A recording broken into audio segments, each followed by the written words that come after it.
So,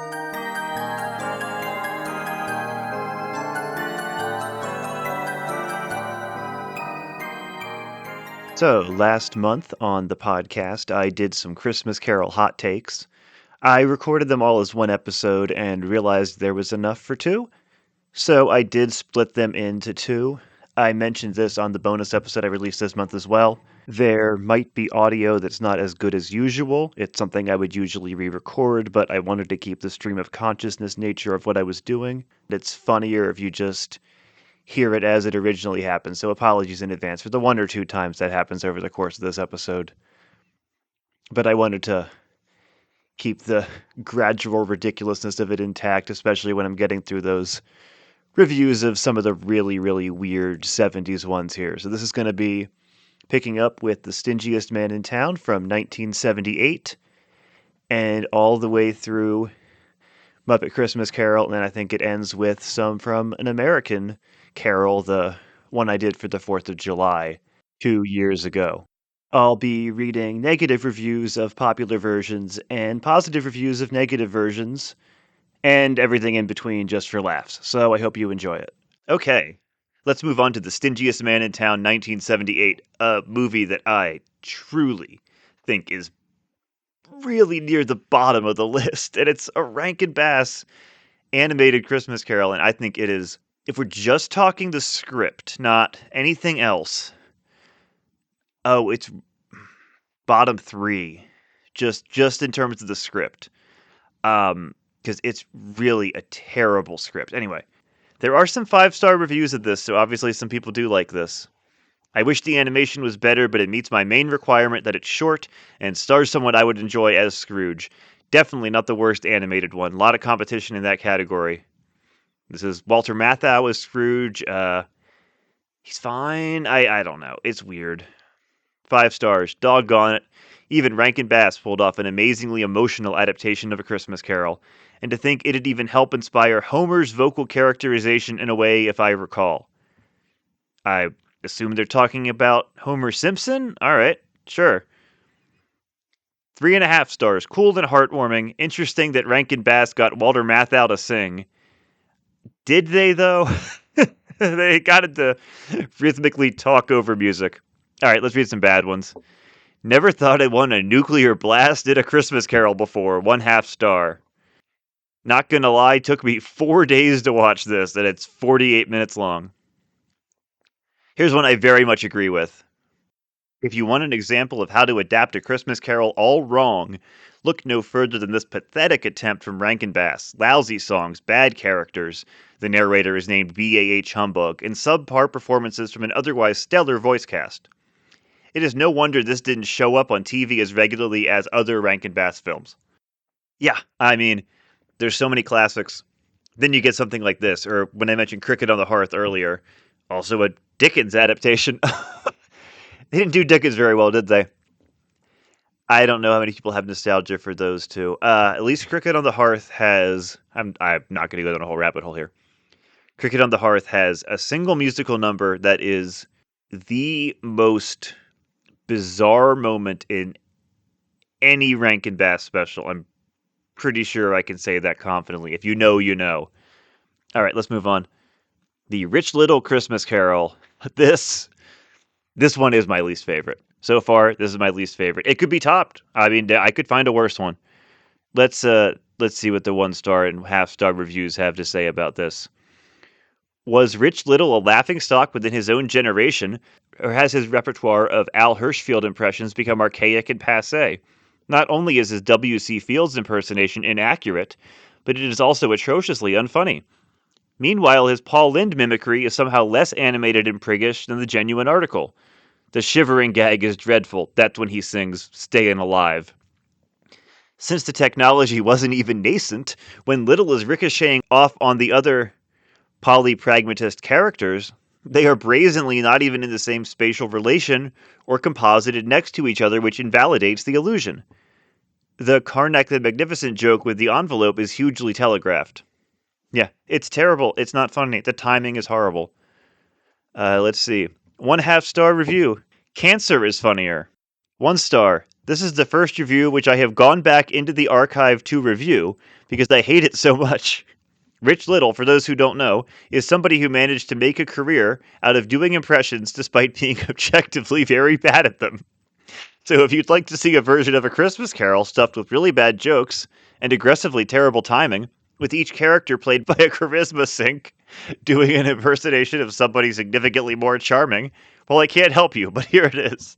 I assume a charisma sink is negative, that they just sucks all charisma out of it. Uh, Sometimes I'm not sure. I've seen things online where I read an insult and I'm like, oh, that's clearly meant to be a compliment. I read a terrible tweet mocking an actress's weight. It was horrible and it's unbelievably cruel. But anyway, they said, oh, she used to be beautiful and now look at her, Fridge City. And I'm like, oh, like Fridge where all the snacks are. That's very nice of them. Then it's like, oh, nope, they're making fun of her for being overweight. Just Rich Little is probably the most famous impressionist ever, but I gotta say the costumes are doing a lot of work for some of these.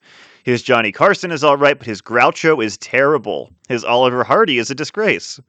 Also, most of these are impressions anyone can do. You could do a John Wayne just as good as this. Better, I'm confident. Not even remotely funny, needless to say.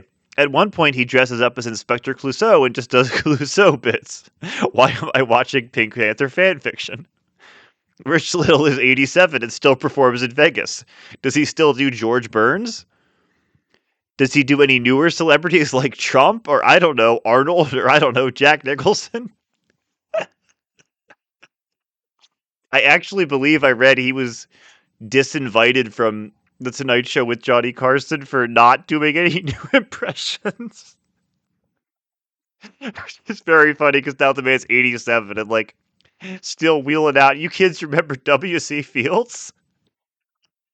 Oh, I can't imagine. This is a review from 2025. I can't imagine Rich Little's still in Vegas. He's probably like in what's the one in the Midwest? Branson, Missouri. Uh I'm gonna keep reading bad ones because this is fun. 1 star. Rich Little managed to make a career of doing impressions that everyone could do and doing them badly. It's a shame he couldn't find a character to be Casey Kasem, and that this came out 2 years before Ronald Reagan sure does say well a lot would resonate with the public. The laugh track on this is incessant. The vast majority of jokes it is meant to bolster aren't so much jokes as they are sentences uttered by someone, but because it's supposed to be a celebrity, I guess that's funny. Yeah, that's a lot of people's idea of what a funny impression is. If I say anything in the voice of somebody you recognize, that's funny. Not if you're not saying something funny. Uh, all right. Half star. I really, really, really, really hate Rich Little. I heard that Rich Little did this as a comedy album in the 60s and played Jack Benny as Scrooge. That's a brilliant idea. I love that idea. The most famous 20th century skinflint is Scrooge. For this 1978 special, he took the one good idea and decided to make W.C. Fields Scrooge and put his Jack Benny as the child saying, why is it Christmas Day? Why? Did he really just want to do W.C. Fields more? Why is he Scrooge? Because he's drunk? You think you can sustain that for 50 minutes? An excellent sketch from the doomed Dana Carvey show tore this to shreds by having him do an Easter version of this. Wow, I need to see this. I'm imagining in 1978 Dana Carvey seeing this and waiting for decades to rip this a new one. Watch that parody instead. You'll have everything this special does right in a tight 2 minutes or so. I need to find that parody. That's wonderful. Yeah, and his Jack Benny is great. I don't like Rich Little. He's got a good Jack Benny. Why isn't Jack Benny Scrooge? Although, to be fair, I think on the album, Bob was Jack Benny's butler, Rochester, who was black. So maybe that's best he's not in here. All right, let's see what the positive reviews have to say. 5 stars.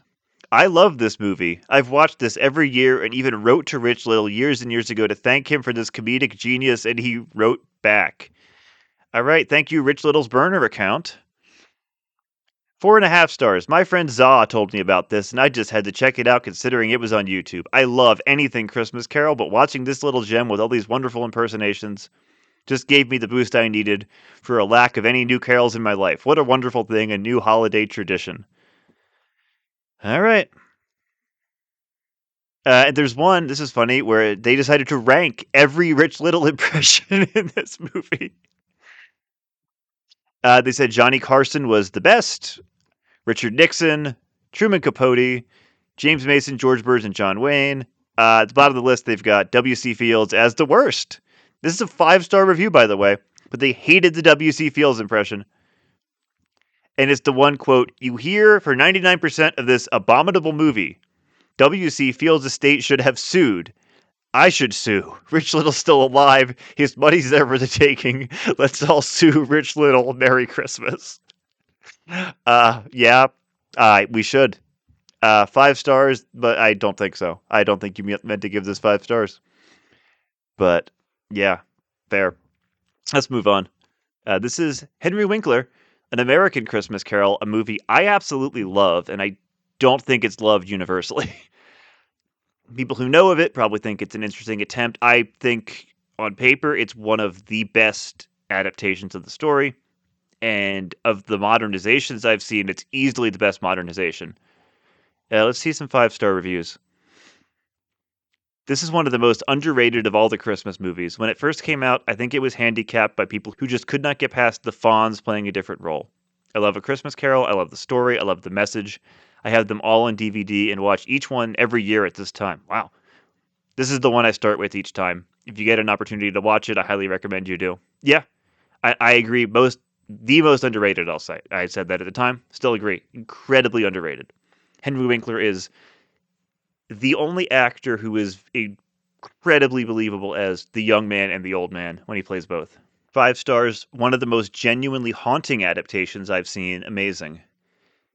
Yeah, it really nails quiet moments, and it's very quiet. So when the Marley equivalent appears, Jack Latham, I believe his name is, when he appears, it's completely quiet, and there's no rattling of chains. He's just there in the room, and it's a nice twist on that material. So yeah, it's very haunting.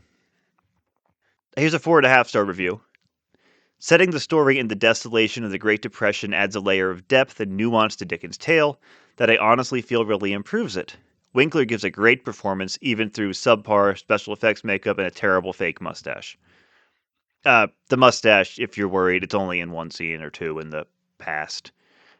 Accurate for the time period he's living through, but I agree it looks bad. Especially when you have, TV movies from the 70s cleared up in HD. Yeah, it's going to look like that. I do think the mustache in this, it looks like they just took it right off the props table, stuck it on his face, and didn't trim it or anything. Like, you can see the little things hanging off. It's very cheap looking. I don't mind the old man makeup here. It's a little over the top. People have joked that the man in real life, now that he's that age, looks much better, and he does. But I don't think it's too bad. I think he's giving a great performance, no matter the makeup. Okay, let's read some half-star reviews. Definitely some people don't like this. At least I learned a lot about chair production.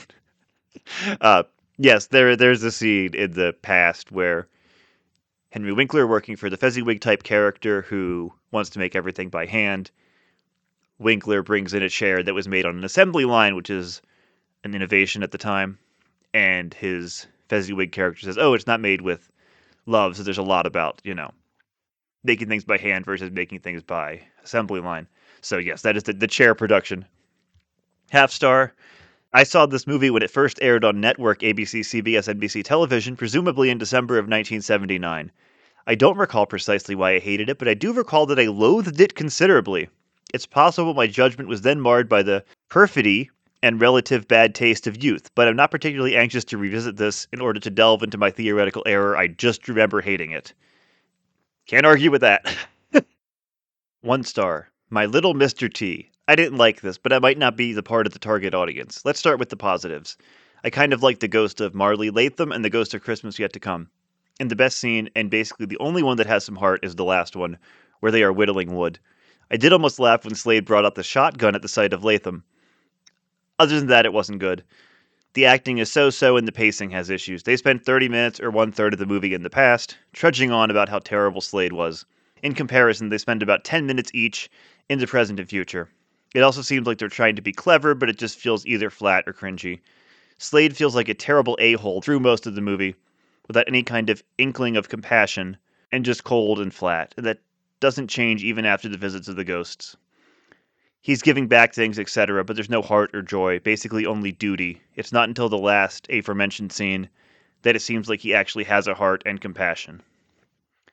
That's interesting because I do think Winkler is one of the most subtle Scrooges of all. Not quite as much as Sterling Hayden, who is maybe the most subtle. But I like a subtle one, and I like Winkler's take on it, but there aren't exuberant moments of joy. And if you need that, you're not going to get it here. And I still hold to this being incredibly underrated, but if you don't like it, you don't like it. I didn't like it the first time I saw it years ago. I was kind of riffing on it, and it was unfair because I watched it again and I realized just how much good there was here. So it's not going to be for everyone. It is a TV movie from the 70s. Skinflint, A Country Christmas Carol. I'm surprised anyone else has seen this.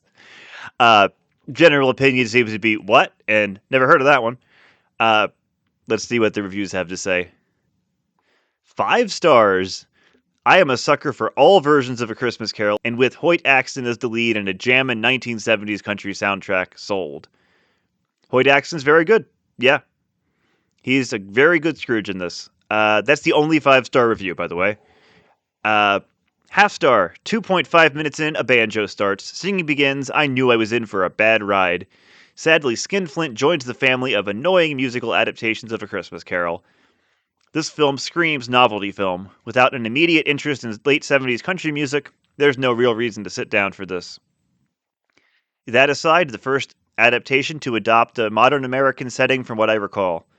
And yeah, it's the second actually, but yeah. We had Carol for Another Christmas before this, also pretty obscure. A lot of people don't know that one, but it is one that has a setting in modern America, and this one is more rural, while Carol for Another Christmas is presumably in a, I think they say it's in Rhode Island, so it's very much this kind of upper crust community.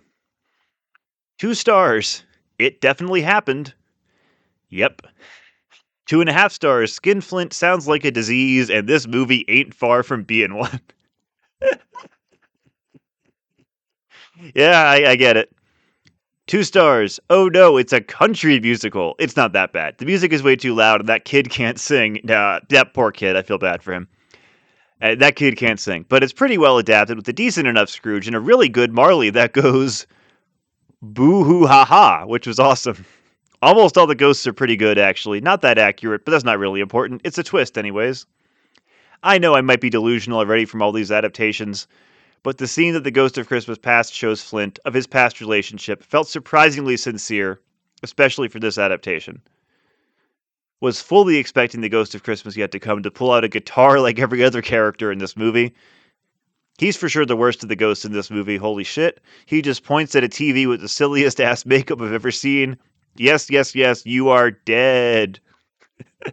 It's a terrible moment.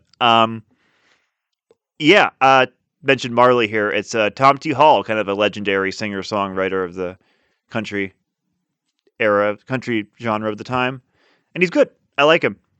I like Hoyt Axton as Cyrus Flint, the Scrooge character here. So, yeah, I actually agree with quite a bit of this review in that there's so much worse. If I'm giving this a rating, it's probably like 2.5 out of 5. I don't know. I don't do ratings like that usually. I think that's kind of reductive. But if I'm giving a Letterboxd review and I have to, yeah, it's 2.5 or 3 stars. Moving on to 1982, the Australian version, which I have found out that multiple people grew up with, which is great because I am really happy to hear that I talked about this in previous episodes because I knew nothing of this one beyond just that it exists. And some people grew up with it, really liked it. Ron Hadrick reprises from the 1969 version. 1 5-star review. 5 stars. This one's all right. 4.5. This classic cartoony 80s animation really puts this one over the edge for me. Not to mention the half-naked spirit of Christmas Past that is so done with Scrooge's shit. Pretty faithful to the original story and full of GIF material in my opinion. Yeah, there's some odd expressions, so I see that. Absolutely, there's GIF material all over this one. 1 star. If this is the Jesus-y version, why does Jacob Marley look like he belongs in Kiss? Yeah, it's the 80s, what can I tell you?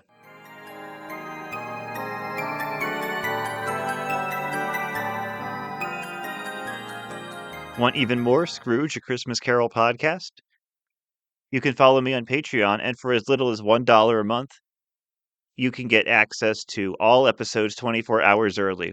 For $5 a month, you will also get a bonus episode every month about a TV episode based on A Christmas Carol. And for $10 a month, you'll even get the right to vote in polls. Just go to patreon.com/Scrooge A Christmas Carol podcast.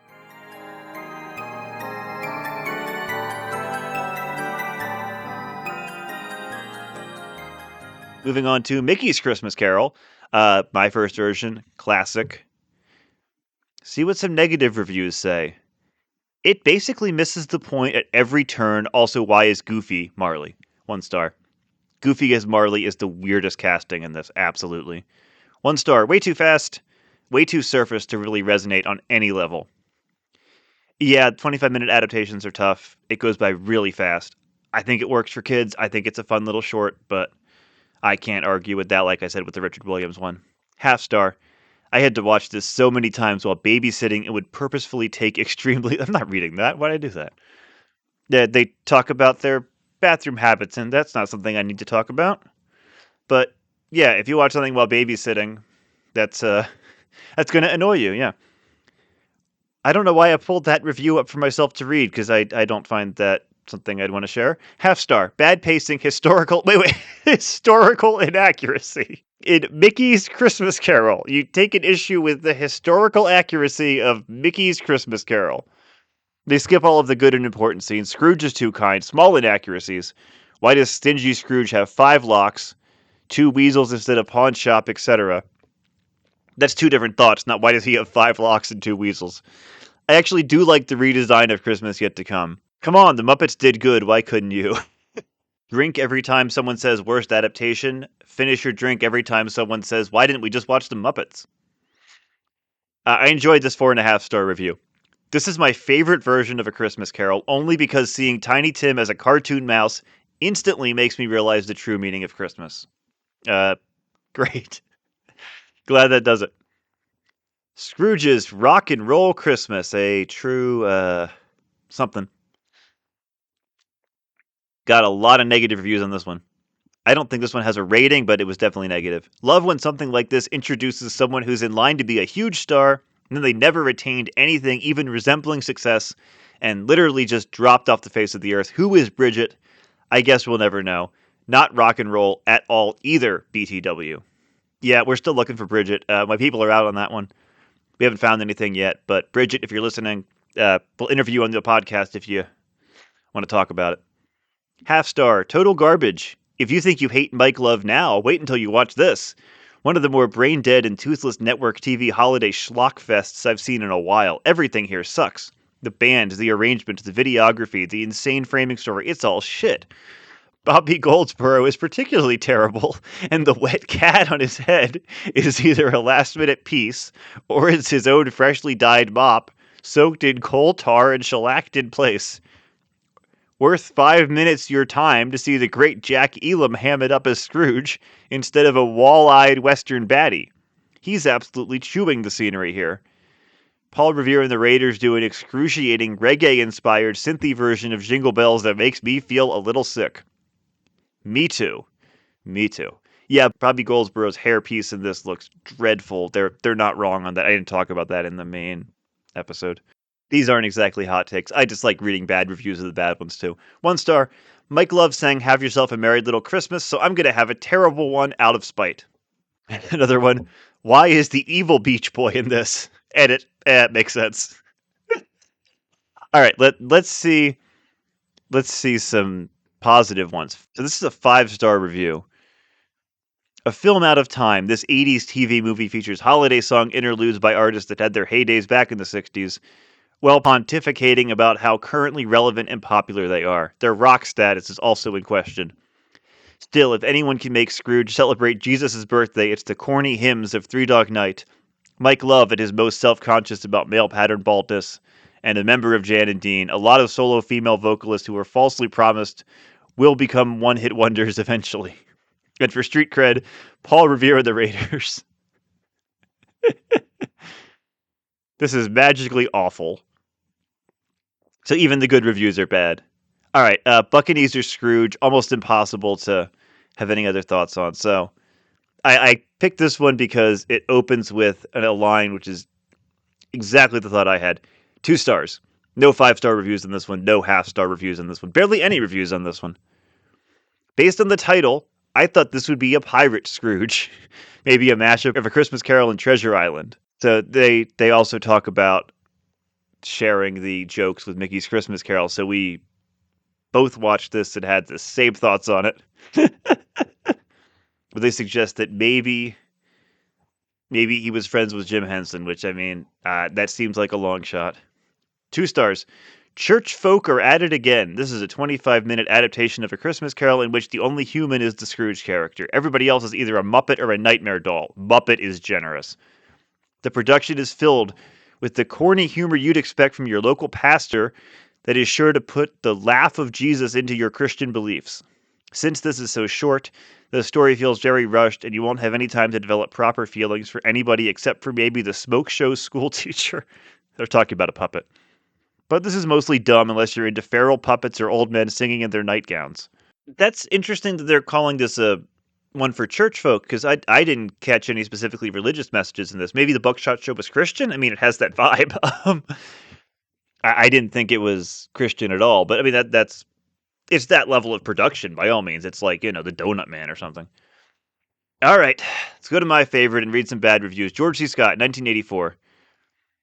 George C. Scott's Scrooge was way too empathetic and understanding to the spirits. He had no commitment to being a dickhead. The spirits and redemption at the end all felt so empty and shitty. Worst Christmas Carol, 1 star. Wow. All right. 1 star. Unreasonably long, but we had a silly, goofy time pointing to random things and saying, "That's so me." I simply don't enjoy movies from this time period. 1984. All right. 1 star. I wish someone would crush that stupid Tiny Tim with a rock. All right. Half star. It really took me into the story because I felt like I was asleep most of the time, too. I mean, this is definitely a TV movie. I think it doesn't really feel like one, but if the pacing feels that way to you, I mean, I get it. 1.5 stars. Made me dislike old people. Another one that said they had nightmares as a kid because of ignorance and want. Fair. They're pretty creepy here. 1 star. Because I wanted to watch Little Women instead. Okay. Yeah, that makes sense. And there are obviously many, many positive reviews too, but we know the reasons this one's good. Most of the negative reviews of this one, I will say, didn't seem to be of this adaptation specifically. They seem to be of A Christmas Carol as a whole, because this is one of the most famous versions. I know there are people, I've talked to people who have said they like everyone in this but George C. Scott. And I think he's a little bit, I won't say divisive, because those people like him in this, but they think he's too downplayed. I think his nuances are brilliant, but there's probably a certain expectation with Scrooge and with George C. Scott, who could be a very charismatic, over-the-top actor. And he's so downplayed here that people might think he's not invested. I quite disagree, but I understand. John Grin's Christmas, a movie I was kind of in the middle about, liked some things about it, and all of the reviews are also in the middle. Let's see. 3.5 stars. The problem is that Robert Guillaume is so darn likable that you kind of side with him. That makes sense. He's an extremely likable actor. There's a wonderful scene in Big Fish, which is a movie that stars 2 Scrooges. You got Albert Finney and Robert Guillaume. That could be a fun episode sometime. Movies with multiple Scrooges. But anyway, where Billy Crudup's character, who's Albert Finney's son, is talking to Robert Guillaume, who's the doctor who delivered him. And Albert Finney's character is just this grand storyteller, makes up all these stories. And Billy Crudup goes to Robert Guillaume and says, "Just tell me the story of when I was born, just straightforward, because he'll never tell it to me." And Robert Guillaume tells him straightforward, and he just says, "I like your version better." And it's just an incredible scene. I love it. It's a great movie. But I think Guillaume sells that kind of cold and bitter man, but I do see what they're getting at, that he is just this incredibly charming and likable actor that it might not work for you. Let's see. 3.5 stars. This could have been a truly great adaptation of A Christmas Carol if it were a tad longer. It's very clearly something that's been written to fit in a 1-hour time slot, but there's enough interesting changes to the formula that I'd want to spend more time in this version of the story, but it kind of rushes through everything. Plus, it's a bit blunt. Many, many lines are just exposition, but the well-assembled cast delivers these lines well, especially the three spirits. In the end, it's got a few interesting ideas, but overall it still falls into a few generic tropes of Christmas Carol adaptations, just going through the story beats without really adapting them to the story at hand. By the end of it, I find myself really liking that this thing exists. It's unique enough where I feel like I'll remember this one for a while and remember it fondly. I wouldn't be surprised if this is someone's favorite Christmas movie. Yeah, I'm a big fan of the ghosts in this one. You've got Roscoe Lee Brown and Ted Lange and Jeffrey Holder, who's the other one. And yeah, there's so many interesting ideas in this one, and I do wish it had a full feature length runtime. I think it could have been great. Same kind of review here. I wish this was longer to flesh out its world. I'm not sure the story would hold together without the scaffolding of knowing A Christmas Carol and where things are going. But the Christmas future scene, presented as a stage play funeral with live jazz, is one of the best variations I've ever seen. Yeah, the highlight of that. Really, really incredible scene. Nothing like it in any version. I do like the opening of this review. 3 stars. I'm not going to read the whole thing. It's pretty long. But I love how some of these A Christmas Carol adaptations name their movies after their Scrooge stand-in, as if I know who that is. Yeah. Everyone knows John Grin. Yeah. But they like Robert Guillaume quite a bit, which I agree. All right. We're going to move on to Scrooged, one of the most divisive, perhaps even more than 1970. 4.5 stars. I'm the youngest producer this station has ever had. With that hairline? Yeah, Bill Murray's hair in this is something. That's 4.5 stars. 5 stars. Unironically, the greatest critique of capitalism and consumerism of all time. All right. Yeah. I like the critique. I think there are better. 1 star. Bill Murray is not a convincing asshole. Really? All right. Living for the Princess of Christmas Present, another woman settling for an unsettling man. 1 star, worst movie I've ever seen. All right, taking it a little farther than Worst Christmas Carol, worst movie they've ever seen. 1 star, terrible adaptation of the classic. The first half of this movie was pretty decent, and once the Fairy of Christmas Present comes in, it's all downhill from there with no salvation. Pretty bad and corny overall. Definitely won't be seeing this again. That's interesting. That's usually the character people like the most is Carol Kane. But I guess maybe they mean story-wise. I don't know. But that's almost always the first thing people praise. I mean, I would say Karen Allen's the best part of this, but yeah, Carol Kane's great. David Johansen is great. So, yeah, you get a lot of extreme reviews on both ends here because some people love it, some people really hate it. I'm kind of in the middle. Does anyone have anything to say about Bah Humbug, the reading with Martin Sheen and James Earl Jones? Not really. A couple people just saying, it's worth it for James Earl Jones alone. Sure. Yeah, that's great. That's really what both people have to say. Background for a Christmas party. Brer Rabbit's Christmas Carol. 5 stars. Brer Rabbit in the well-known story of Christmas Carol. Sorry, nope. Brer Rabbit in the well-known story of Christmas Carol. Can't argue with that. Muppet Christmas Carol. Now, I was trying to read through the negative reviews of this, and a lot of the negative reviews are just, I don't like Muppets. Which, if you don't like Muppets, you're not going to like this movie, and that's no fault of the movie. But, tried to find some negative reviews here of Muppet Christmas Carol. 0.5 star. Worst movie I have ever seen.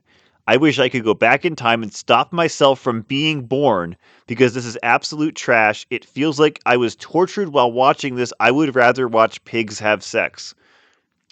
You and the person who wants to eat a phone book probably should just do the things you want to do. 1 star. As someone who has zero nostalgia to Muppets and is even less fond of musicals, this movie is basically a concoction of things to annoy me. A few decent jokes mixed in, such as Rizzo walking back through the gate after jumping over it for no reason. Yeah. Michael Caine is mid. That's going to be a hot take. So intrigued to see some of his performances from his early career to see if I'm more impressed by any of those. Wow. All right. There's some great Michael Caine performances. I don't need to tell you that. If you haven't seen any of his movies, though, I mean, watch The Man Who Would Be King, or watch a later movie like The Cider House Rules. Great actor, Dirty Rotten Scoundrels. Anyway, 1 star. Honestly, they butchered the story. Giving Jacob Marley a brother, the whole point is that he died alone and bitter, that he had no family, and Scrooge was well on his way there with the way he was pushing his family away. Making it a musical? Horrible. Not a single good song either. The original book had elements of horror, it was serious yet heartfelt. This is a mockery of Charles Dickens' book. I love Michael Caine, but his Scrooge comes across as far too kind, his humbug too gentle, the jarring contrast of Victorian British and modern sounding Americans, as well as humans and Muppets, took me out of the story, and the addition of the narrator Muppets annoyed me to no end. Sorry if you like this adaptation, but as a lover of the book, I did not. If you don't like the Muppets, you're not going to like this. If they break your suspension of disbelief, fair. I will actually give them a valid point on the Marley having a brother bit. I know it's just for a joke. I think it still works. But yes, Marley needed to die alone. Scrooge was his only friend. Giving him a brother does soften that. Whether it's for comedy or not, it does soften that. That is a fair point. It's a mockery of Charles Dickens' book. I don't know. I think it's pretty heartfelt. 2 stars, it's just a Christmas Carol, but the Muppets are there. That seems to be why most people like it. All right, final one. This is An American Carol, not to be confused with the very good An American Christmas Carol. This is the Republican one from 2009. Are there positive reviews of this? Let's see. 5 stars, probably the best conservative comedy feature film ever made. The bar is extremely low, and like a rare comet orbiting Earth, they'll probably never come this close ever again. David Zucker's iconic comedy style is so potent that you can basically insert whatever random bullshit you want around the shots of people getting exploded, and it makes me laugh reflexively. 5 gold stars and a huge participation trophy to all involved in this, especially Simon Rex. Yeah, if you like David Zucker's comedy, even something like this, you're probably going to like it. They're not wrong about conservative comedy. I mean, there's probably ones that are funnier than this. I don't seek them out. Most reviews of this are not very positive. It was a very funny patriotic movie that I highly suggest y'all watch. It is pretty much a Christmas Carol, but if liberals ruled the United States and get rid of the 4th of July. People can learn from it about the consequences of what would happen and why we need certain rules and laws, and how some actions are okay to do whether you agree or not. I would make a comment on that review if I could understand it. 3 stars. If Ben Shapiro was at all capable of being funny, this is what he would have made. I wish I never liked Kelsey Grammer or Leslie Nielsen. I hated this deep in my liberal soul. That said, I did laugh quite a bit. Republicans still suck, though. Yeah, I know. Leslie Nielsen, as I said in the review, it was a favor to a friend. Leslie Nielsen was by no means a conservative. Kelsey Grammer is, he's still very funny. Can't deny it. And he's not bad in this. Half star. I have a lot of questions for David Zucker, such as, where were the jokes? Do you have anything of importance or remotely intelligent to say? You do realize that everyone finds Michael Moore a little annoying, so this means nothing. Wasn't the guy playing that one gawky terrorist married to Christina Hendricks at one point? How did that even work? You realize having Bill O'Reilly preach against media manipulation is hilarious, right? Are you guys even for the Iraq War anymore after Trump? You know this is likely the reason they made the new Naked Gun without you, right? And most important of all, where were the jokes? And yes, that is correct. One of the terrorists in this was briefly married to Christina Hendricks, yeah. Half star. Dennis Hopper is in this for like 1 minute. He barely tries and he still has the best performance of the film. Not wrong. 1 star. This is a long one, but I'll read this part of it because I liked it. After watching In the Loop on the 4th of July, I decided to go in the extreme opposite direction for my political comedy on July 5th. I'm not entirely sure how to rate this. As a straightforward comedy, it's pretty abysmal. Lots of fat guy fall down, get stepped on, and fat guy smells joke. On genuine intended humor, I'll rate it 1 star based on the handful of times I actually laughed at something. And they go on to say that if you read it as a parody of conservative think, it's actually pretty funny. I really don't think it is, but I suppose you could read it through that lens. But I pointed that out because, yes, watching the greatest political satire of all time of In the Loop, an incredible film, just absolutely hilarious beginning to end. To follow it with this, that's the high and low point of political comedy. Yeah, half star. We watched this in my current events class in high school years ago, and my teacher snort laughed at quite a lot of it. Didn't watch it recently, I just remembered about it. Last I heard about this teacher. They fired him for embezzling from the school. Guess he pulled himself up by his bootstraps and they kicked him out. Half star. This is what Rush Limbaugh saw when he died. 1 out of 10. So this episode ended up being a lot of fun, talking about very, very silly reviews of A Christmas Carol. I mean, to be fair, there is absolutely plenty to genuinely take from these reviews of what are people getting out of versions I don't like and what are people not getting out of versions I do like. I find that genuinely fascinating. And I don't just do this to mock reviews, obviously. I'm always curious if there's something I love and it just doesn't work for someone. Not because I want to convince them that they're wrong and that I'm right. I just want to engage in discussion and see what didn't work for them, and especially vice versa. When I did that episode on the 1982 Australian version, I reached out for people who grew up with it because I had no connection to it in that way. I was only aware of it as this obscure thing from the 1980s, but some people reached out to me who grew up with it and really loved it and had nostalgia for it, and that's wonderful because so much of Christmas media in particular is relying on nostalgia. So I'm so glad to hear that there are people who have nostalgia for that and for anything, honestly, even if it's something I really don't like, because we're all going to have different tastes. And I'm just glad anything like this has a lot of work and effort put into it. The one that plagiarizes is going to be an exception there, but all the others, there's work, there's effort put in, and it's nice to see that it paid off for a lot of people. So yeah, it's always interesting to read opposing viewpoints, and in this case, also, to just read some really, really funny reviews of how bad Rich Little's Christmas Carol is, because that's the worst thing I've seen in this series, and I needed some catharsis there. By the way, I am recording this a little bit after I recorded the initial episode. I went and watched that Dana Carvey clip parodying Rich Little's Christmas Carol. Absolutely hilarious. I'm going to link it in the comments for you. It's part of a longer episode in the YouTube video, but I'll time it where you can just watch the Rich Little Easter, Dana Carvey doing Rich Little, doing impressions. If you've suffered through Rich Little's Christmas Carol, you are going to enjoy this. It's just a 2-minute little clip. Brilliant, brilliant stuff. Very funny. So check that out if you have watched Rich Little's Christmas Carol, because it's a very amusing parody. I have to imagine Dana Carvey saw that thing advertised all the time on HBO and had to make fun of it. I've been kicking around some ideas for what I want to do next month. I have more radio episodes to get to at some point. And at some point, I'm going to be doing an episode where I look back at the 1935 film, because I think the opening 20 minutes of that really deserve their own episode, where I talk about just how unbelievably atmospheric the opening of that film is. So, at some point, we're going to get an episode on that. That might be like my first one before Christmas again, just to get people back into the Christmas season. Next month, though, I just decided this today as I'm recording this. I kind of had a pivot because I thought of this and thought it would be interesting. And, it may just be interesting to me, but we're in the off season. It doesn't matter. I am going to be talking about the earliest 2 adaptations of A Christmas Carol. Now, I don't mean on film.